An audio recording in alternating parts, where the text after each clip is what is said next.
ദാ ഈ കാണുന്ന മുതലിനൊരു കൂട്ടിനെ തപ്പി ഇറങ്ങിയതാണ് ഞങ്ങൾ ഷാർജ ബേർഡ്സ് മാർക്കറ്റിൽ.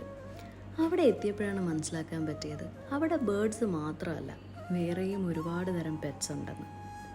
അങ്ങനെ അതിനെയൊക്കെ കളിപ്പിച്ചുകൊണ്ടിരുന്നപ്പോഴാണ് ഒരു കാര്യം ഓർത്തത്. സത്യത്തിൽ വീടുകളിലൊരു പെറ്റിനെ വളർത്തുന്നത് എന്തുകൊണ്ടും നല്ലതാണ്. സമയം പോകുന്നത് അറിയത്തില്ലെന്ന് മാത്രമല്ല, ഒരുപാട് മെൻ്റൽ ഹെൽത്ത് ബെനിഫിറ്റ്സും ഉണ്ട് ഇതിനെ വളർത്തുന്നതുകൊണ്ട്. നമ്മുടെ സ്ട്രെസ്സ് മാനേജ് ചെയ്യാനും ആങ്സൈറ്റി റെഡ്യൂസ് ചെയ്യാനും അങ്ങനെ ഒരുപാട് ബെനിഫിറ്റ്സ്. ഈ കാണുന്ന തത്ത ഒരു തൽപരക്ഷിയല്ല കേട്ടോ. അങ്ങനെ വീഡിയോ എടുത്തുകൊണ്ടിരുന്നപ്പോഴാണ് ഇങ്ങനൊരു ഐറ്റം എൻ്റെ കണ്ണിൽ പെട്ടത്. സത്യത്തിൽ ഇതെന്താണെന്ന് എനിക്ക് ഇപ്പോഴും അറിയില്ല. പറക്കാൻ കഴിയുന്നൊരു ഐറ്റം ആണെന്നാണ് കടക്കാരൻ്റെ അടുത്ത് ചോദിച്ചപ്പോൾ മനസ്സിലാക്കാൻ പറ്റിയത്.